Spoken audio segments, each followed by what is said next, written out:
আলিফ লাম মিম গুলিবাতির রুম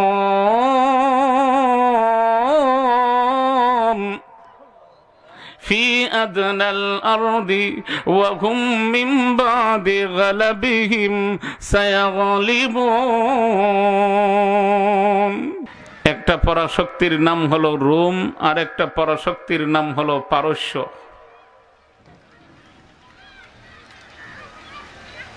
পারস্য ছিল অগ্নি পূজক, ওরা অগ্নির সামনে মাথা নত করত।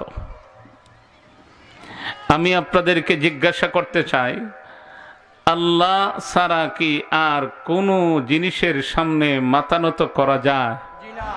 আর আওয়াজ বেরেন, করা যায়? পাথরের সামনে করা যায়? মূর্তির সামনে করা যায়? দেবতার সামনে করা যায়? বৃক্ষের সামনে করা যায়? মাছের সামনে করা যায়?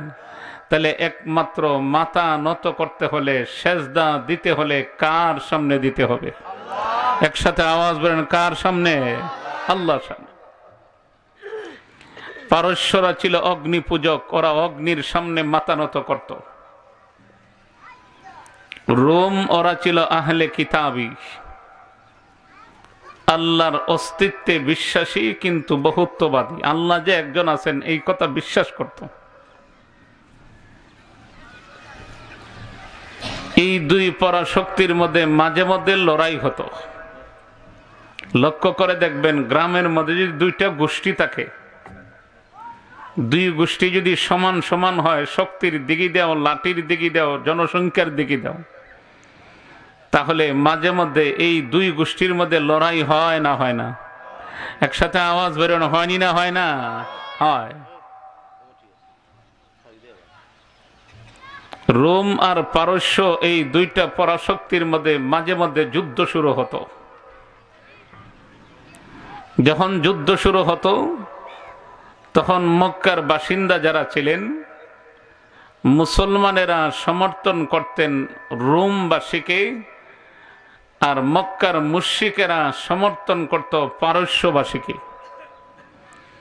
কথাটা বোঝাবার জন্য আমি আপনাদেরকে জিজ্ঞাসা করতে চাই, এই বছরের বিশ্বকাপের খেলা হয়েছে বাংলাদেশে? ঘুমাই গেছেন মনে আপনারা? কোন দেশে হয়েছে? একসাথে আওয়াজ মানে, কোন দেশে হয়েছে? কাতার। যদিও খেলা হয়েছে কাতার, কিন্তু চিল্লা চিল্লি আর লাফালাফি হয়েছে সারা দুনিয়ার মধ্যে সবচেয়ে বেশি লাফালাফি হয়েছে বাংলাদেশে। কথা বলেন ঠিকই? হ্যাঁ, আর একটু আওয়াজ বাড়িয়ে বলে। হ্যাঁ, লাফালাফি হয় নাই? এত পরিমাণে লাফালাফি হয়েছে, কোন রাত্রিতে এইরকমও বোঝা গেছে ঘুম থেকে বাচ্চারা জাগ্রত হয়ে গেছে চিৎকার দিয়া ভয়ে, অথচ মুসলমানের সন্তান তার আদর্শের কথাও ভুলে গেছে। আমাদের এই বাংলাদেশের ভৌগোলিক সীমারেখার ভিতরে যত বাসিন্দা আছে, কোন না কোন এলাকার লোকেরা একটা দলরে সাপোর্ট করছে। কথা বলেন, করছেই না করছে না?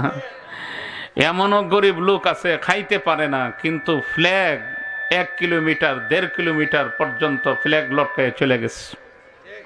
কথা বলেন ঠিক কিনা? আছেই না নাই? আর কত মিলাদ আর দোয়া তো দেখলামই কত দলের জন্য করছে। বাবা মরে গেছে, বাবার জন্য দোয়া করবে, ওই কথা স্মরণ থাকে না, তারা আব্বার জন্য দোয়া করে। আছেন এরকম? তাহলে সমর্থন করে এরকম। মক্কার বাসিন্দা যারা ছিলেন ওরাও দুই দলে বিভক্ত হয়ে গেছেন। মক্কার মুসলমানেরা সমর্থন করলেন রোমবাসীকে, আর মক্কার মুশরিক যারা ছিল ওরা সমর্থন করছে পারস্যরে। প্রশ্ন হতে পারে, মক্কার মুশরিকরা কেন পারস্যকে সমর্থন করলো? কারণ পারস্যবাসী আর মক্কার মুশরিকদের মধ্যে একটা মিল আছে। ওরাও অগ্নির সামনে মাথা নত করে, মক্কার মুশরিকরা অগ্নির সামনে মাথা নত করে। মক্কার মুশরিকরা দেবতার সামনে মাথা নত করে, ওরাও গায়রুল্লাহর সামনে মাথা নত করে, তারা পূজা করে। তাহলে পূজায় পূজায় একটা মিল আছে। কথা বলেন ঠিক কিনা? পূজায় পূজায় মিল। এজন্যই মক্কার মুশরিকরা সমর্থন করেছে পারস্যবাসীকে, আর মক্কার মুসলমানেরা রোমবাসীকে কেন সমর্থন করলেন? ওরা আহলে কিতাবী, ওরা ছিল আল্লাহর অস্তিত্বে বিশ্বাসী। এজন্য একটা দিকে মিল আছে। দুই দলের বিজয় কামনা করতেন। এক পর্যায়ে দুই দল যখন যুদ্ধ শুরু হলো, যুদ্ধ চলাকালীন অবস্থায় আবু বকর সিদ্দিক রাদিয়াল্লাহু তাআলা চলে গেছেন, মক্কার এক গলি দিয়ে চলে যান। যেই গলি দিয়ে যাচ্ছেন, ওই সময় এদের কাছে সংবাদ চলে আসলো, এই দুই যুদ্ধের ফলাফল, দুই দলের যুদ্ধের ফলাফল দাঁড়ালো রোম পরাজয় বরণ করছে আর পারস্যরা বিজয় হয়ে গেছে। কারা বিজয়ী হয়েছে? পারস্য বিজয়ী মানেই মক্কার মুশরিকরা বিজয়ী, রোম পরাজয় মানেই মক্কার মুসলমানেরা পরাজয়। যুদ্ধের ফলাফলটা বের হওয়া মাত্রই চতুর্দিকে প্রচার প্রসার হয়ে গেছে। ওই পরিস্থিতিতে, ওই প্রেক্ষাপটে আবু বকর সিদ্দিক রাদিয়াল্লাহু তাআলা চলে গেছেন মক্কার এক গলি দিয়া। হঠাৎ করে দেখা হয়ে গেছে মক্কার কয়েকটা বেঈমান কাফেরদের সাথে। গিয়া দেখেন ওরা আনন্দে আত্মহারা, লাফালাফি করতেছে। আবু বকর সিদ্দিক রাদিয়াল্লাহু তাআলাকে দেইখা ঠাট্টা বিদ্রূপ শুরু করছে, মশকারির সুরে কথা বলে। আবু বকর, শুনছনি যুদ্ধের ফলাফল? বলে হ্যাঁ শুনছি।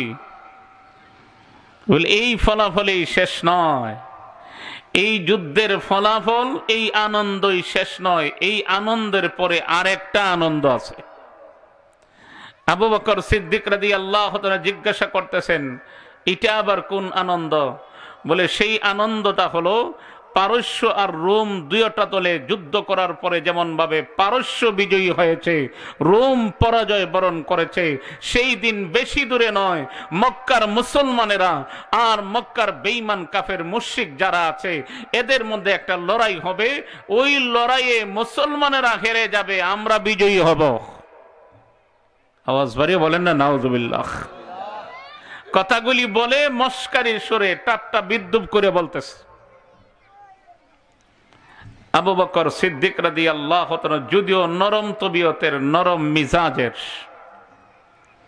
কিন্তু উনার সামনে কেউ ইসলামকে কটাক্ষ করে কথা বলবে, ইমানদারদেরকে কটাক্ষ করে কথা বলবে, নবীর বিপক্ষে কটাক্ষমূলক শব্দ ব্যবহার করবে, নবীর বিরুদ্ধে কথা বলবে, আবু বকর সিদ্দিক রাদিয়াল্লাহু তাআলা উনি এটা কোনো অবস্থাতেই মেনে নিতে পারেন না। তখন কিন্তু উনি আর নরম থাকেন না, তখন ওনার মিজাজটা চলে যায় উমরে ফারুক রাদিয়াল্লাহু তাআলা মিজাজে। আওয়াজ বাড়িয়ে বলে আল্লাহু আকবার। কারণ আবু বকর সিদ্দিক রাদিয়াল্লাহু তাআলা থিওরি হলো, আমি এই পৃথিবীতে জিন্দা থাকবো, আমার সামনে নবীকে গালি দিবে, নবীকে সর্বশেষ নবী মানবে না, নবীর বিরুদ্ধে কথা বলবে, নবীর আদর্শের বিরুদ্ধে কথা বলবে, আমি আবু বকর এই পৃথিবীতে জিন্দা থাকবো তা কোনোদিন হতে পারে না। প্রয়োজনে যদি আমি আবু বকর জীবন বিসর্জন দিয়া হলেও নবী বিদ্বেষীদের, আল্লাহর বিপক্ষে যারা কথা বলে, ইসলামের বিপক্ষে যারা কথা বলে, কোরআনের বিরুদ্ধে যারা কথা বলে, আমি আবু বকর দুনিয়াতে জিন্দা থাকবো আর আমার চোখের সামনে এই কথাগুলি বলে যাবে, আমি কোনোদিন বরদাস্ত করতে পারবো না। প্রয়োজনে জীবন দিয়া হলেও তাদের মোকাবেলা করব।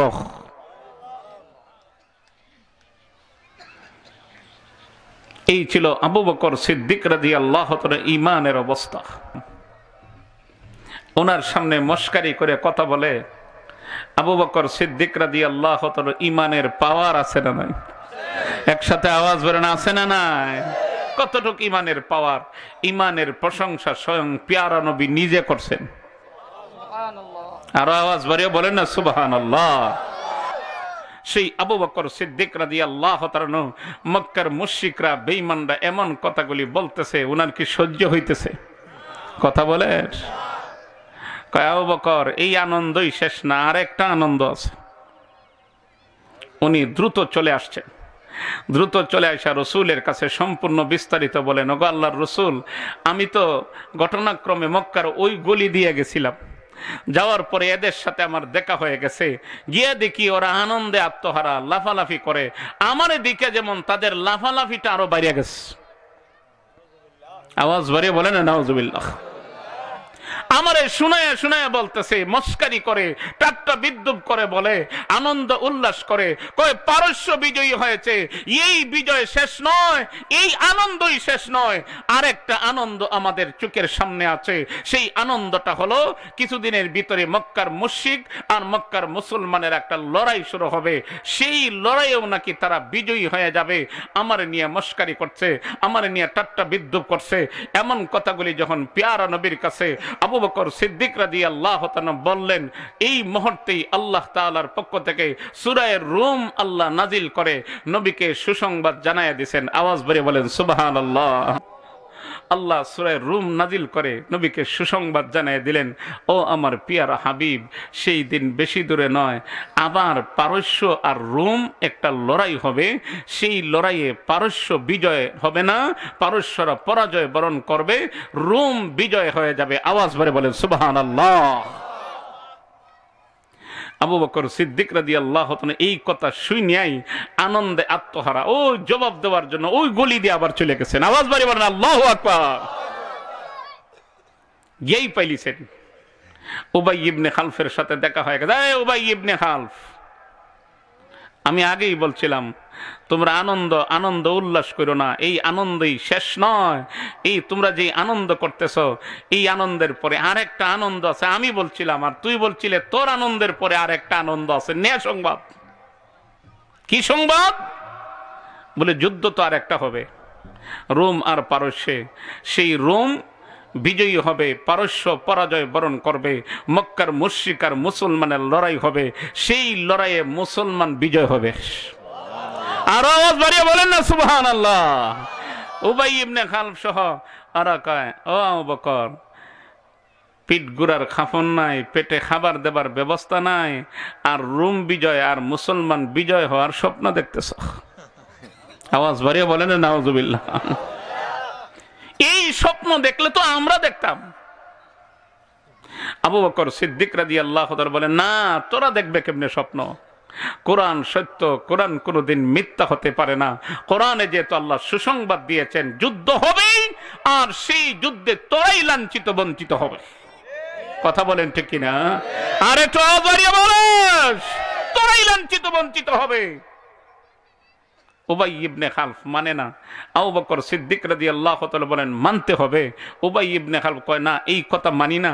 এক পর্যায়ে মানে না, উনি মানাইতে চান। এক পর্যায়ে তাদের সামনে আরেকটা পদ্ধতি চলে আসলো।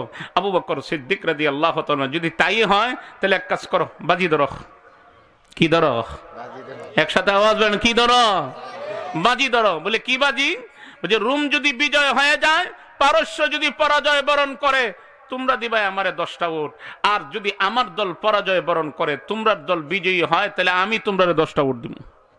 কয়টা উট? একসাথে আওয়াজ বলেন, কয়টা? 10 উটের বিনিময়ে বাজি ধরা হয়েছে। আপনাদের মনে প্রশ্ন হতে পারে, হুজুর, বাজি ধরা তো এটা হালাল না, এটা হারাম। আবু বকর সিদ্দিক রাদিয়াল্লাহু তাআলা বাজি ধরাতে সম্মতি প্রকাশ করলেন। যখন এই আলোচনাটা হয়, তখন বাজি সম্পর্কে কোনো বিধান নাজিল হয় নাই। ওই সময়ের আলোচনার কথা। আবু বকর সিদ্দিক রাদিয়াল্লাহু তাআলা বলতেছেন, ঠিক আছে, আমার দল যদি বিজয়ী হয়, তোমরা দিবাই আমারে 10 উট। তোমাদের দল যদি বিজয়ী হয়, আমি দিব তোমাদেরকে 10 উট। এবং সময় নির্ধারণ করা হলো 3 বছর। কত বছর? একসাথে আওয়াজ বেড়ে বলেন, কত বছর?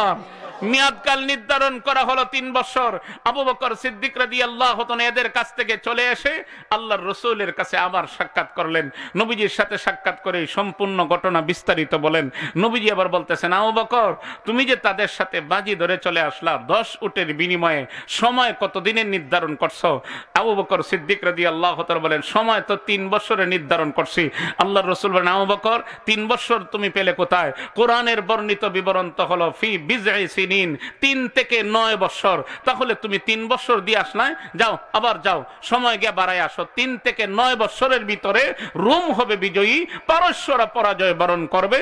আবু বকর সিদ্দিক রাদিয়াল্লাহু তাআলা চলে গেছেন এদের কাছে, আবার গিয়া বলতেছে, রে উবাই ইবনে খালব, তোমাদের সাথে যেই চুক্তি হয়েছে আমার, তোমাদের সাথে যেই কথা পাকাপাকি হয়েছে, আমি হেরে গেলে তোমরা দেব 10টা উট, তোমরা হেরে গেলে তোমরা দিবা আমাকে 10টা উট, আর মেয়াদকাল নির্ধারণ করেছি 3 বছর। এখন এই মেয়াদকালটা একটু বাড়াতে হয়। উবাই ইবনে খালব কয়, মেয়াদকাল যদি বাড়ানো লাগে পুরস্কারও বাড়াতে হবে। আবু বকর সিদ্দিক রাদিয়াল্লাহু তাআলা বলেন, সমস্যা নাই, পুরস্কার বাড়াও, কারণ পুরস্কার তো আমার দিতে হবে না। কোরআনের বিবরণ যদি সত্য হয়ে থাকে, 1 লক্ষ পুরস্কারও যদি হয়, পুরস্কার দিতে হবে তোরা। কথা বলেন ঠিক কিনা? আর একটু আওয়াজ বলেন, কারণ পুরস্কার তো আমার দিতে হবে না। এখন বাড়াইলের সমস্যা কি? এখন উবাই ইবনে খালব তাহলে পুরস্কার বাড়াও, 3 থেকে 9 বছর যদি সময় মেয়াদকাল বাড়ানো হয়, পুরস্কারও বাড়াও। বলে পুরস্কার কত? বলে এখন 10 থেকে 100। কত? আবু বকর সিদ্দিক রাদিয়াল্লাহু তাআলা ঈমানের কত পাওয়ার! উনি বলতেছেন 100 না, 1000 হইলেও সমস্যা নাই, উট তো আমি দিতাম না, উট তো দিবে তোরা। আওয়াজ বাড়িয়ে বলেন না আল্লাহু আকবার। আর একটু আওয়াজ বাড়িয়ে বলেন না আল্লাহু আকবার। উট তো তোরা দিতে হবে। আবু বকর সিদ্দিক রাদিয়াল্লাহু তাআলা এই আলোচনা করে চলে আসলেন আল্লাহর রাসূলের দরবারে। এর ভিতর দিয়া দীর্ঘ আরো 7 বছর অতিবাহিত হয়ে গেছে, কোনো যুদ্ধ শুরু হয় নাই। হঠাৎ করে যুদ্ধ শুরু হয়েছে রোম আর পারস্য। যুদ্ধ করতে করতে পারস্যরা পরাজয় বরণ করছে, রোম হয়ে গেছে বিজয়ী। আর আওয়াজ বাড়িয়ে বলেন না সুবহানাল্লাহ। রোম বিজয়ী হয়ে গেছে। এই দিকে দেখা যায় আস্তে আস্তে মক্কার মুসলমানেরা হিজরত করে মদিনার দিকে রওনা শুরু করছেন। এখন উবাই ইবনে খালব চিন্তার মধ্যে পড়ে গেছে, যেই অবস্থা শুরু হয়েছে, মুসলমানেরা আস্তে আস্তে পর্যায়ক্রমে মদিনায় চলে যাচ্ছে। এখন যদি আমার দল বিজয়ী হয়, আবু বকরের দল যদি হেরে যায়, তাহলে আমি উঠ পাবো কোথায়? এখন চলে গেছে আবু বকর সিদ্দিক রাদিয়াল্লাহু তাআলার কাছে, গিয়া বলতেছে, মুসলমানেরা যেইভাবে মদিনায় চলে যাওয়া শুরু হয়েছে মক্কা ছেড়ে, তুমিও একদিন চলে যাইবা, তাহলে আমি উঠ পাবো কোথায়? আবু বকর সিদ্দিক রাদিয়াল্লাহু তাআলা বলেন, চিন্তা করো না, আমি আবু বকর চলে গেলেও আমার ছেলে আছে, আমার ছেলে আমার পক্ষ থেকে তোমার পাওনা দিয়ে দিবে। আওয়াজ বাড়িয়ে বলেন না সুবহানাল্লাহ। কারণ মুসলমান এমন একটা আদর্শিক কাফেলা, যেই জাত কোনোদিন মানুষকে ধোঁকা দিতে পারে না, মিথ্যা কথা বলতে পারে না। নবীর প্রকৃতপক্ষে রুহানি উম্মত ওরাই তো যারা কোনোদিন মানুষকে ধোঁকা দেয় না, মিথ্যার আশ্রয় নেয় না। আবু বকর সিদ্দিক রাদিয়াল্লাহু তাআলার কথা আমি বলতেছিলাম, এই রকমের ঈমানের বড়ই অভাব বর্তমান সময়ে। কথা বলেন ঠিক কিনা? আর একটু আওয়াজ বাড়িয়ে বলেন। মুসলমানের সংখ্যা তো আমরা আলোচনার শুরুতেই বলছি, কম না বেশি? একসাথে আওয়াজ বাড়িয়ে বলেন। হ্যাঁ, ইসলামের সূচনা লগ্নে মুসলমানের সংখ্যা ছিল কম, বর্তমান সময়ে মুসলমানের সংখ্যা ইসলামের সূচনা লগ্ন থেকে কম না বেশি? একটু আওয়াজ বলেন, কম না বেশি? যদিও মুসলমানের সংখ্যা বেশি, অপর দিকে লক্ষ্য করলে দেখা যায় মুসলমান মাইরও খাইতেছে বেশি। আর আওয়াজ বাড়িয়ে বলে, আর আওয়াজ বাড়িয়ে বলে, কেন মাইর খায়, কেন নির্যাতিত হয়? আল্লাহর নবী ঘোষণা করেন, ও আমার সাহাবীরা শুনো, আমি নবীর আখিরি জামানায় এমন একটা সময় আসবে, যেই সময়ে দুনিয়ার সকল বেঈমানরা ঐক্যবদ্ধ হয়ে যাবে। এমন ভাবে ঐক্যবদ্ধ হবে, দস্তরখান বিছায়া খাবার খেতে হলে একে অপরকে যেমন ভাবে আহ্বান করে, চলে আসো, খাবার রেডি হয়ে গেছে। দুনিয়ার সকল বেঈমানের গোষ্ঠীরা এমন ভাবে ঐক্যবদ্ধ হবে, একটাই টার্গেট, একটাই মিশন থাকবে, বিশ্বের মানচিত্র থেকে ইসলাম এবং মুসলমানদেরকে চিরতরে খতম করে দেওয়ার ষড়যন্ত্র তখন শুরু করবে। তখনকার সময়ে মুসলমান চাইলেও তাদের মোকাবেলা করতে পারবে না। মুসলমানদের অস্তিত্ব এমন ভাবে বিলীন হয়ে যাবে, যেমন ভাবে প্রবাহিত পানির মধ্যে খড়কুটা ভেসে যায়, এমন ভাবে তাদের অস্তিত্ব বিলীন হয়ে যাবে। সাহাবায়ে কেরাম জিজ্ঞাসা করলেন, ওগো নবীজি, যেই জমানার কথা আপনি বলতেছেন, সেই যুগে কি মুসলমানদের কাফেলা, মুসলমানদের দল দুর্বল তাহার কারণেই কি এইরকম হবে নাকি? তখনকার সময় কি সংখ্যা কম হবে? আল্লাহর নবী বলেন, ও আমার সাহাবীরা শোনো, তখনকার সময়ে মুসলমানের সংখ্যা এখন থেকে তখনকার সময় হবে বেশি। এত বিপুল সংখ্যক মুসলমান হবে এখন থেকে তখনকার সময়ে তাদের সংখ্যাও থাকবে বেশি। সাহাবায়ে কেরাম আশ্চর্য হয়ে জিজ্ঞাসা করলেন, অগণবিজি, এত বিপুল সংখ্যক মুসলমান থাকার পরেও কেন মুসলমান মাইর খাবে? কেন মুসলমান নির্যাতিত হবে? কেন মুসলমানদের অস্তিত্ব প্রবাহিত পানির মধ্যে খড়কুটা যেমন ভাবে ভেসে যায় তাদের অস্তিত্ব এইরকম বিলীন হয়ে যাবে? তার কারণটা কি? সেই দিন আল্লাহর রাসূল সাহাবায়ে কেরামদেরকে জবাব দিয়েছিলেন, ও আমার সাহাবীরা শুনো, মুসলমানদের অস্তিত্ব বিলীন হয়ে যাবে বিপুল সংখ্যক থাকার পরও, তার কারণ হলো দুইটা। আওয়াজ বাড়িয়ে বলেন কয়টা? একসাথে আওয়াজ বাড়িয়ে বলেন কয়টা? দুই কারণ। এক নম্বরে কারণ হলো হুব্বুদ দুনিয়া। তখনকার সময়ে মুসলমানের সংখ্যা বেশি থাকলেও মুসলমানের অন্তরে দুনিয়ার মহব্বত থাকবে বেশি। কিসের মহব্বত? একসাথে আওয়াজ বাড়িয়ে বলেন কিসের মহব্বত? দুনিয়ার মহব্বত এমন ভাবে অগ্রাধিকার পেয়ে যাবে, পরকালের কথা ভুলে যাবে, পরকালের কথা তাদের স্মরণেই থাকবে না। দুনিয়া কামাইয়ের জন্য এমন ভাবে ব্যস্ত হয়ে যাবে, শুধু দুনিয়া আর দুনিয়া। দুনিয়াকে এমন ভাবে খুঁজাখুঁজি শুরু করবে, দুনিয়ার জন্য এমন ভাবে পাগল হয়ে যাবে, কিন্তু দুনিয়ারে ধরতে পারবে না, দুনিয়ার কাছে লাঞ্ছিত বঞ্চিত হয়ে যাবে। এই জন্যই বুজুর্গ আকাবির আসলাফগণ উদাহরণ দিয়ে বুঝাইয়া দিয়েছেন, ও পৃথিবীর মানুষেরা শুনো, দুনিয়াকে যারা দৌড়ার জন্য দৌড়ায় এরা কিন্তু দুনিয়ার কাছে লাঞ্ছিত বঞ্চিত হয়। দুনিয়া এদের কাছে ধরা দেয় না। এদের অবস্থাটা হলো ওই রকম, মনে করেন রুদ্রের বেলা একটা লোক যদি রুদ্রের মধ্যে দাঁড়ায়, তার শরীরের ছায়া আছে না নাই? আরো আওয়াজ বেড়ে বলেন আছে না নাই? শরীরের ছায়াকে দৌড়ায় নিজে ধরার জন্য। ও যখন সামনের দিকে দেখা গায় তার শরীরের ছায়াটাও সামনের দিকে দেখা গায়। ও যত দৌড়ে তার শরীরের ছায়া দেখা যায় সামনের দিকে দৌড়ে। দুইটা পর্যন্ত এমন ভাবে পরিশ্রম করলো, তার শরীরের ছায়াকে দৌড়াইয়া ধরতে পারে নাই। আর কত দৌড়াইব, ধরতে পারলাম না, আর পারবো না, বাড়িতে চলে যায়। এখন যখন শরীরের ছায়াকে পিছনে রেখে বাড়ির দিকে দৌড়ানো শুরু করে দিয়েছে, তখন দেখা যায় ও যখন সামনের দিকে আগায় তখন শরীরের ছায়া দেখা যায় পিছনে পিছনে যায়। বুজুর্গ আকাবিরগণ আসলাফগণ এমন ভাবে উদাহরণ দিয়ে বুঝাইয়া দিয়েছেন, ও পৃথিবীর মানুষেরা শুনে রাখো, দুনিয়ারে দৌড়াও, দুনিয়ার জন্য পাগল যদিও হয়ে যাও, দুনিয়া ধরা দিবে না, বরং দুনিয়ার কাছে তোমরা লাঞ্ছিত বঞ্চিত হইবা।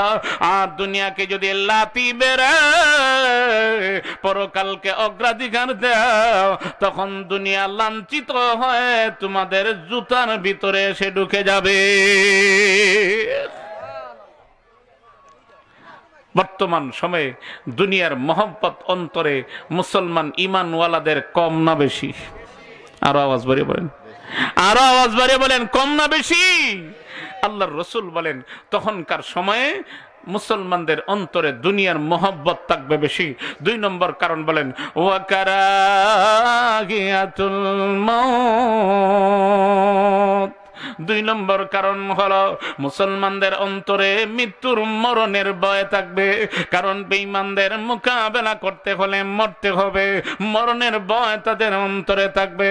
ও মুসলমান ইমানদার, অথচ টাকা দেখো ইসলামের সূচনা লগ্নের কথা, নিজেও যুদ্ধের ময়দানে চলে গেছে জীবন বিসর্জন দেওয়ার জন্য, এমনকি নিজের কলিজা টুকরা সন্তানকেও পাঠাইয়া দিয়েছে।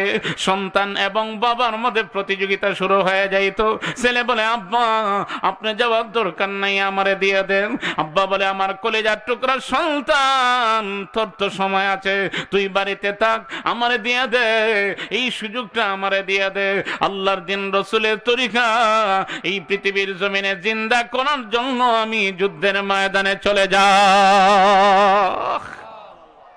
বাবা সন্তানলে সাথ দেয় না, ছেলেও বাবারে সাথ দেয় না। শুধু তাই না, মা তার সন্তানকে যুদ্ধের ময়দানে সাজায়া দেওয়ার জন্য পাগল হয়ে গেছে, কান্নাকাটি শুরু করে দিয়েছে। 12 বছরের বালক এসে দেখে মা চোখের পানি ছেড়ে দিয়া কান্দে, ডেকে বলে আম্মা কেন কান্দেন, কি হয়েছে, আপনারে কি কেউ গালি দিয়েছে নাকি? বলে না আমার কেউ গালি দেয় নাই। মনে হয় আঘাত করেছে। না আঘাত করে নাই, তাহলে কিসের জন্য কানলেন? মা ডেকে বলে ও আমার কলিজার টুকরা সন্তান, শুনে না কেন আমি কান্দি? একটু আগে নবীর একজন সাহাবী এলান করে গেছে, আল্লাহর রাসূল নাকি ঘোষণা করেছেন কয়েকদিনের ভিতরে একটা যুদ্ধ শুরু হবে, ওই যুদ্ধের ময়দানে কে কে অংশগ্রহণ করবা এলান করে চলে গেছে। উনি ঘোষণা দিয়ে গেছে।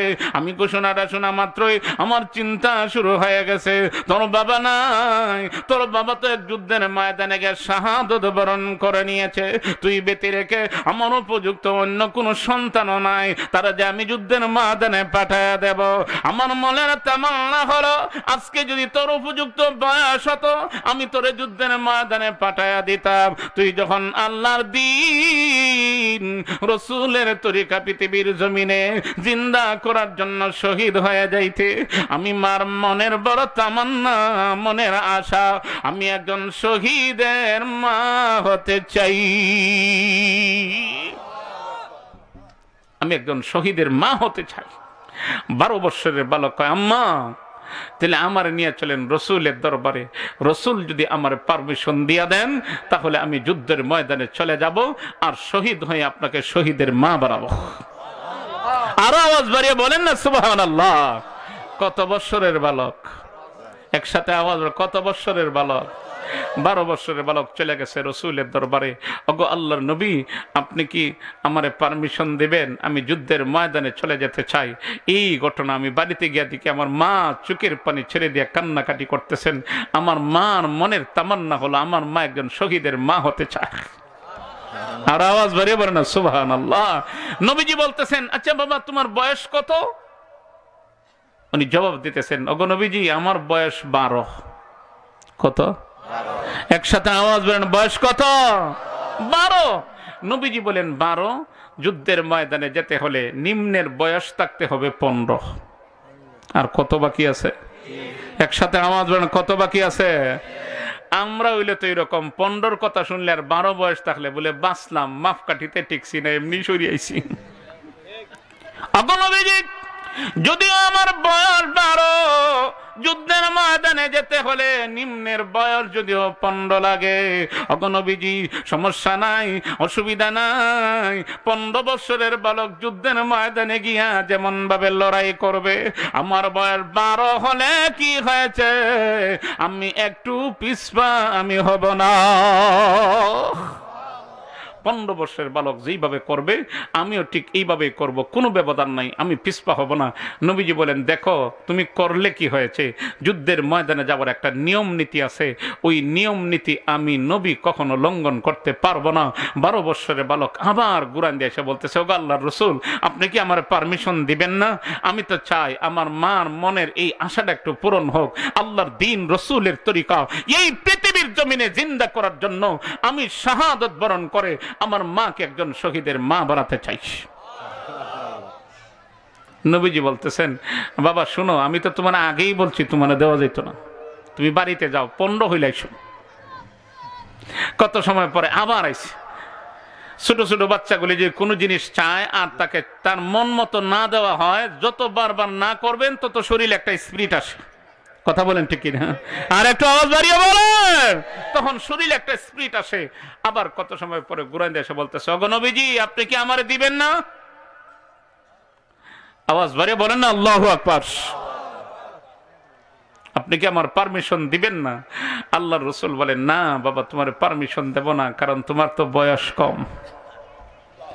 12 বছরের বালক যুদ্ধের ময়দানে যাওয়ার জন্য রসুলের সাথে যুক্তির আশ্রয় নিয়ে কথা বলা শুরু করছে। আওয়াজ বাড়িয়ে বলে সুবহানাল্লাহ। যুক্তি দেয় আজকে বর্তমান দুনিয়ার মুসলমানের সন্তানেরা যুক্তি দেয় যুদ্ধের ময়দানে না যাওয়ার জন্য। 12 বৎসরের বালক যুদ্ধের ময়দানে গিয়ে আল্লাহর দ্বীন রাসূলের তরিকা জিন্দা করার জন্য শাহাদাত বরণ করে, মাকে শহীদের মা বানাবার জন্য যুক্তির আশ্রয় নিয়ে বিশ্ব পয়গম্বরের দরবারে দাঁড়ায়া যুক্তি দেওয়া শুরু করছে। আওয়াজ বেড়ে ওঠে আল্লাহু আকবার। দেখেন কত সুন্দর চমৎকার সুন্দর যুক্তি দিতেছে। ওগো নবীজি আপনি আমারে দিবেন না? বলে না। বলে কেন? বলে আমি একই কথা তো বলছি, তুমি একই কথা বারবার বলতেছি, তোমার বয়স কম। 12 বৎসরের বালক বলতেছে ওগো নবীজি আমি বাড়িতে দেখেছি মা যখন চুলার ভিতরে আগুন ধরায় তখন ছোট ছোট লাকড়িগুলা দিয়ে আগুন ধরায়। আওয়াজ বাড়িয়ে বলেন না সুবহানাল্লাহ। আর একটু আওয়াজ বাড়িয়ে বলেন। ওগো নবীজি বাড়িতে দেখেছি মা যখন চুলার ভিতরে আগুন ধরায় ছোট ছোট লাকড়ি গুলা দিয়ে আগুন ধরানো হয়, আগুনটা যখন প্রকাশ পেয়ে যায় এরপরেই বড় বড় লাকড়ি গুলা দেওয়া হয়। নবীজি কয়েকদিনের ভিতরে যেই যুদ্ধ শুরু হবে আমাদের মতো ছোট ছোট লাকড়ি গুলা যারা আছি তাদেরকে যুদ্ধের ময়দানে যাওয়ার পারমিশন দিয়ে দিন। যুদ্ধের ময়দানে গিয়া আমরা শাহাদাত বরণ করে যুদ্ধের ময়দানে বড় আগুন লাগাইয়া দেই, পারমিশন দিন। এরপরে উমর আলী উসমান এদেরকে দিবেন। আগে আমাদের মতো ছোট ছোট লাকড়ি গুলা যারা আছে এদেরকে দিয়ে দিন, আমরা সর্বপ্রথম গিয়া আগুন লাগানিটা শুরু করি। আওয়াজ বাড়িয়ে বলেন না সুবহানাল্লাহ। 12 বৎসরের বালক কত চমৎকার সুন্দর উপস্থাপনা, কত সুন্দর যুক্তি দিয়েছে। আল্লাহর রাসূল মুস্কি হাসি দিয়া বলেন বাবা শুনো, যতই যুক্তি দাও নিয়ম নীতি লঙ্ঘন করা যাবে। চেহারাটা মলিন হয়ে গেছে। যুক্তি দিয়েও পারলাম না, মনে হয় মাকে শহীদের মা বানাতে পারবো না,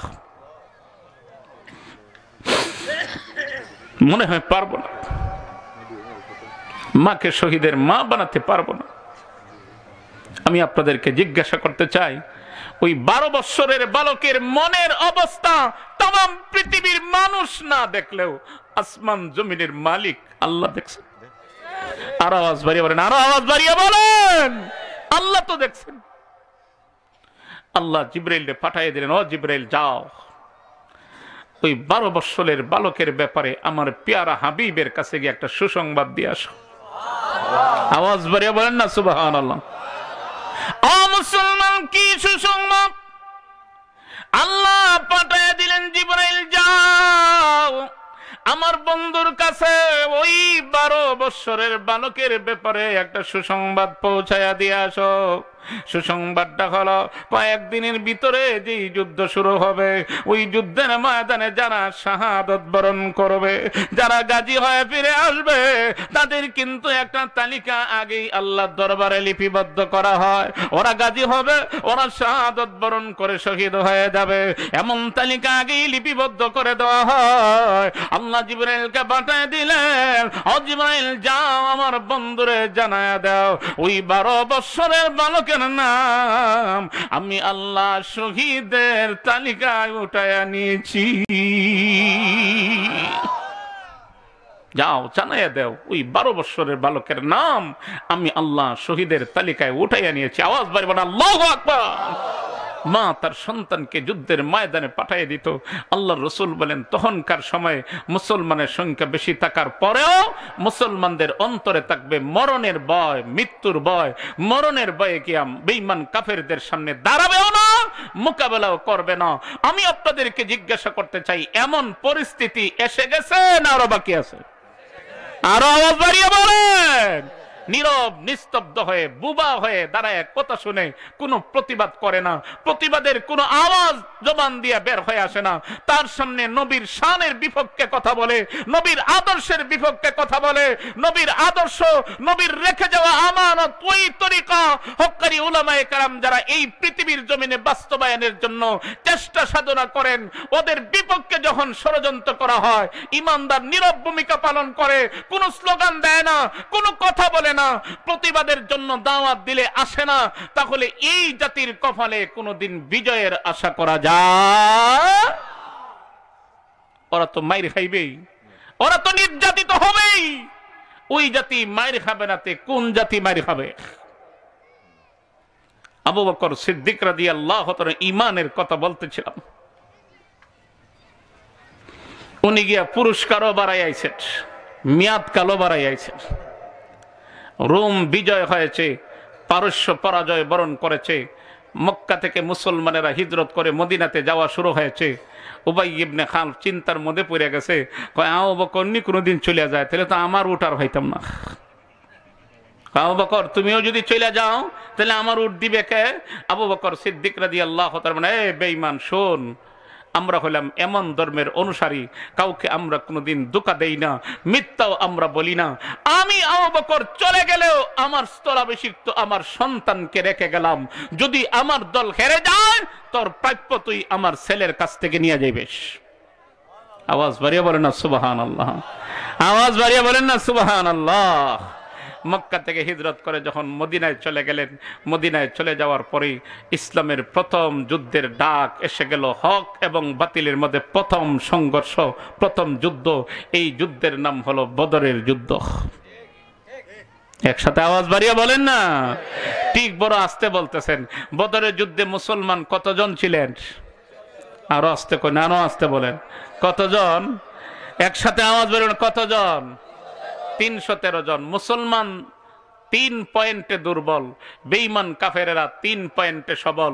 অস্ত্রের বেলাও আগায়া, সংখ্যাও 1000, মুসলমান মাত্র 313 জন। অস্ত্রের বেলাও দুর্বল, পজিশনের বেলাও দুর্বল। বেঈমান কাফেরেরা 3 পয়েন্টে সবল, অস্ত্রের বেলাও আগায়া, পজিশনের বেলাও আগায়া, বাহনের বেলাও বেঈমান কাফেরেরা আগায়া। এত কিছুর পরেও যুদ্ধের ময়দানের ফলাফল কিয়ামত পর্যন্ত লিখিত থাকবে। মুসলমানেরা সেই দিন কি হেরে গেছে? আরো আওয়াজ বাড়িয়ে বলেন।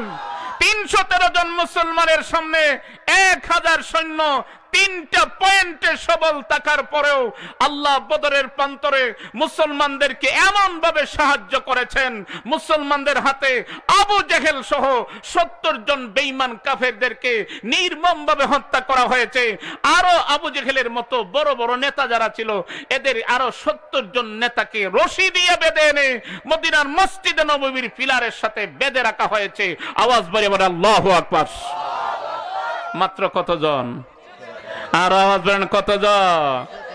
313 জন মুসলমানকে যদি আল্লাহ বদরের প্রান্তরে সাহায্য করতে পারেন, আমি আপনাদেরকে প্রশ্ন করব, সকলে মিলে একসাথে একই কণ্ঠে বলিষ্ঠ আওয়াজ দিয়ে জবাব দিবেন, ওই আল্লাহ তো এখনো আছেন।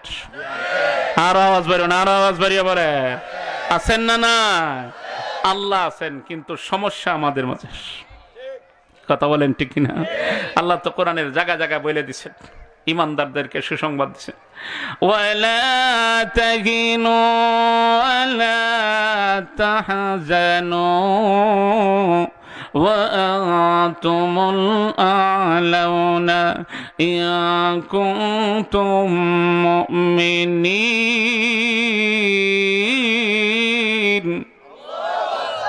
সত্যিকারের ইমানদার হও, মুমিন হও, চিন্তার কোনো কারণ নাই, ভয়ের কোনো কারণ নাই। আল্লাহর সাহায্য তোমাদের কাছে আসবেই। বদরের প্রান্তরে যেই আল্লাহ সাহায্য করেছেন, ঈমানওয়ালাদের মতো ঈমানদার হতে পারলে এখনো ওই আল্লাহর সাহায্য আসবে না? আসবে না? আর একটু আওয়াজ বেরোবেন, আসবে না? আসবে না? এখন সাহায্য আসার আগে ঈমানদারের মতো ঈমানদার হওয়া লাগবে। কিন্তু আজকে বর্তমান দুনিয়াতে মুসলমান ঈমানদার গুনার কাজে প্রতিযোগিতা। কথা বলেন ঠিক কিনা? আর একটু আওয়াজ বাড়িয়ে বলেন। দুইটা এত লড়াই করে আরো 2 ফুসুরি দেও লড়াই করা, প্রতিযোগিতা। তাহলে এই মুসলমানের কপালে নির্যাতিত আর নিপীড়িত হওয়া ছাড়া আর কি আশা করা যায়? কথা বলেন ঠিক কিনা? স্থলে জলে বিপর্যয়ে নেমে আসার কারণ তো একটাই, আমাদের গুনাহ। আল্লাহ তাআলা যেন আমাদের সকলকে নিজের জিন্দেগিতে নিজে জেনে অজানা যত অপরাধ হয়েছে, এই সমস্ত অপরাধগুলি থেকে আল্লাহর দরবারে কান্নাকাটি করতে হবে।